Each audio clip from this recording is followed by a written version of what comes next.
This is the video for Mod 3 Lesson 4, Solving Polynomial Equations by Factoring. For this video, this is actually a review of what you did back in Math 2 with solving quadratics by factoring. We're just going to maybe see what happens when we have a degree larger than 2. But all of this is just factoring from that you learned in previous classes. So when we factor, a few things to keep in mind, and we're going to see this with some of our examples today. We're going to be talking about greatest common factor, checking if a trinomial, check if the trinomial is a factor, and we're going to factor it. We're going to be looking for difference of two squares. And the goal, like we did with the previous factoring, we're now going to be solving the equation, right? So we're going to be using what's called the zero product property to set each factor to 0 and solve. So the first example we see here is we have x squared minus 5x minus 6 equals 0. So what we're going to do is use our factoring that we used from the previous videos. This is a trinomial, and we can see we don't have any greatest common factors like we talked about earlier. So there's like a 1 in front, and 1 times negative 6 is just negative 6. So we don't really have to worry about dividing by that leading coefficient. And we're looking for numbers that multiply to negative 6, but will add to negative 5. The signs are going to be different, and the larger value is going to be negative. And so when we list out our factors of 6, and we're actually going to use 1 and negative 6, because when we add them, we get negative 5. So we're going to go ahead and factor this out. And so what ends up happening, though, is the reason we set this to 0, or set each factor to 0, is this is called the zero product property. So if one of these parentheses is equal to 0, then when I multiply, the entire side will be 0. So a faster way is we take each factor and set it equal to 0. When we start graphing, we talk that this is how we end up finding our x-intercepts, because instead of a y, we put a 0. And that's how we end up using the same property when we graph. And so when we go ahead and solve, we get negative 1 and 6. And that's why when we graph, we a lot of times just said you take the opposite of what's in the parentheses. And really it's because we're using this property called the zero product property, which we did a little bit last year. But that's why we're able to just simply take what's the opposite in that parenthesis. So our solution to this, we have two separate answers, negative 1 and positive 6. For example 2, it's the same thing. I see it's in my standard form. 3 times 8 is 24. I'm going to look for numbers that multiply to 24, but add to 11.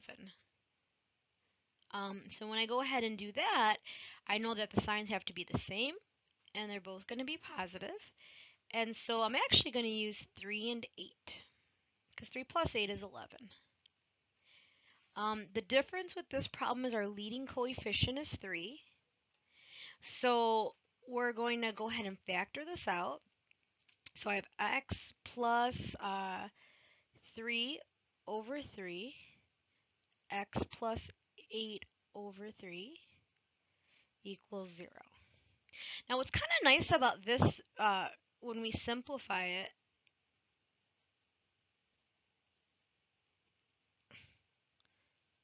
the goal is to solve. So we're not actually worried about rewriting this in factored form where we would normally move this 3.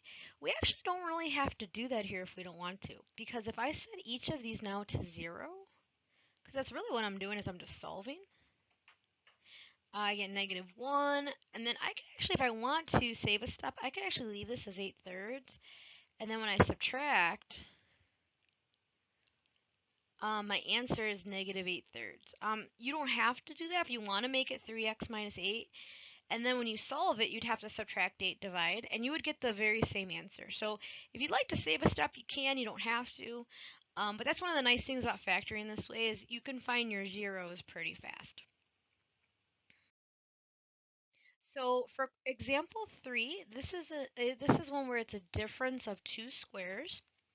So we actually have here, it's not a trinomial, but we know that we can still factor this out. So x squared is x times x, 36 is 6 times 6. So we're going to go ahead and factor this out. And then we set each factor equal to 0, right? Because we're using that zero product property. So if I go ahead and solve, if you don't want to solve and you just want to take the opposite, that's fine too. And then our answers would be 6 and negative 6.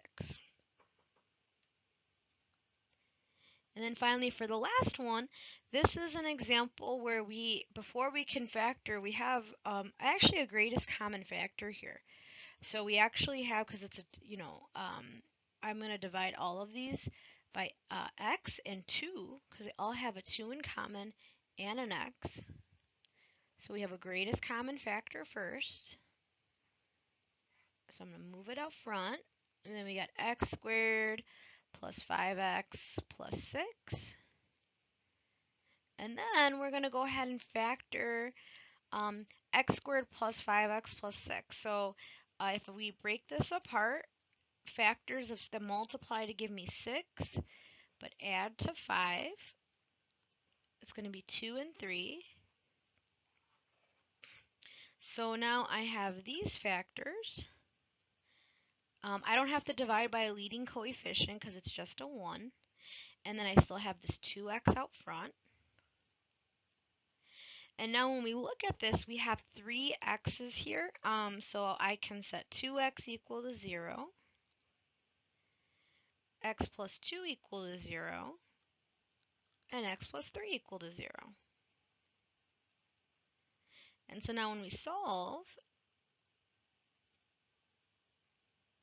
we get at a negative 2, 0, and negative 3. And so those would be our 3 solutions. If you have questions or need additional help, you can sign up for T-Bolt time, receive help from the center, or ask questions during class.